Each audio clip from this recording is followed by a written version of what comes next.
আসসালামু আলাইকুম বন্ধুরা।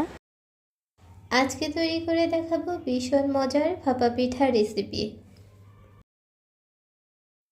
এর জন্য প্রথমে লাগবে চালের গুঁড়ো। এটা পোলার চালের গুঁড়ো ছিল, বাসায় তৈরি করা। এখন স্বাদ মতন লবণ দিয়ে এটাকে ভালো করে মিশিয়ে নিতে হবে। এখানে আধা কেজি চালের গুঁড়ো নিয়েছি। লবণটা মেশানো হয়ে গেলে এখন হাতে করে অল্প অল্প করে পানি নিয়ে এটার সাথে ভালো করে মিশিয়ে নিতে হবে। এখানে কিন্তু একেবারে পানি ঢেলে দেওয়া যাবে না। ততক্ষণ মেশাতে থাকবো যতক্ষণ পারফেক্ট একটা ডো তৈরি না হচ্ছে। পানি মেশানো হয়ে গেলে হাতে করে চাল নিয়ে এরকম মুঠ করে রেখে এটা যদি জমে যায় আর এভাবে একটু চাপ দিলে যদি এটা গুঁড়ো হয়ে যায়, তাহলে বুঝে নিতে হবে পানিটা পারফেক্টভাবে মেশানো হয়েছে। এই পর্যায়ে এসে এটা যদি শুকনো চালের গুঁড়ো হয়, যেটা বাজারে কিনতে পাওয়া যায়, তাহলে সেখানে কুসুম গরম পানি অ্যাড করতে হবে। মেশানো হয়ে গেলে একটা ছাঁকনির সাহায্যে এভাবে চেলে নিব। আর চেলে নেওয়ার কারণে যে দলা পেকে থাকে সেগুলো ছেড়ে যাবে আর পিঠাটা কিন্তু প্রচুর সফট হবে। চেলে নেওয়া হয়ে গেলে এটাকে রেস্টে রেখে দিব 1 ঘন্টার জন্য।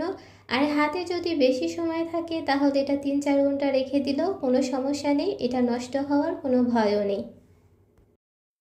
1 ঘন্টা পর আমি পিঠা বানাতে চলে আসলাম। আমি এরকম একটা বাটির সাহায্যে পিঠাগুলো তৈরি করে নিচ্ছি। তবে তোমরা চাইলে যে কোনো সাজে বা যে কোনো বাটিতেই তৈরি করে নিতে পারো।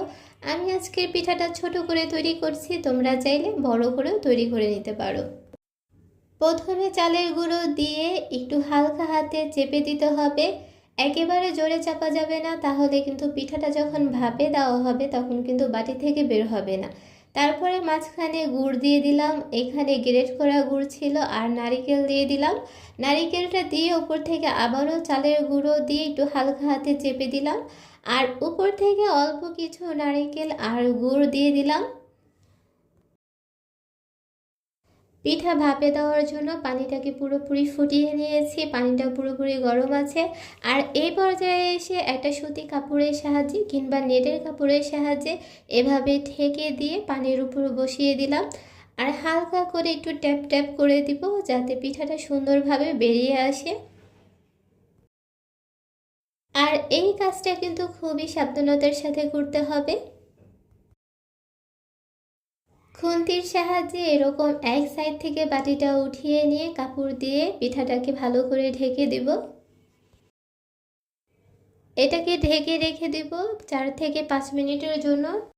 পিঠার সাইজটা যেহেতু অনেক ছোট, তাই এটা অল্প সময় লাগবে, আর বড় হলে আর একটু বেশি সময় লাগবে।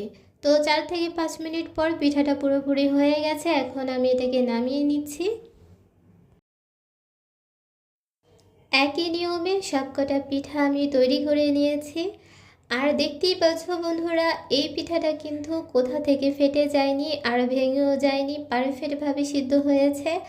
আর কতটা সুন্দর হয়েছে সেটা তো দেখতেই পাচ্ছ। শুধু দেখতে সুন্দর হয়েছে এমনটা না, এটা খেতেও ভীষণ মজার হয়েছে, কারণ এখানে পোলার চালের গুঁড়ো ব্যবহার করা হয়েছে।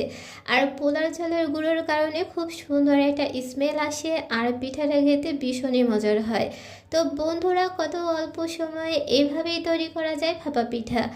শীতের সকালে কিংবা সন্ধ্যায় এরকম ধোয়া ওঠা ভাপা পিঠা সবার মন কেড়ে নেয়।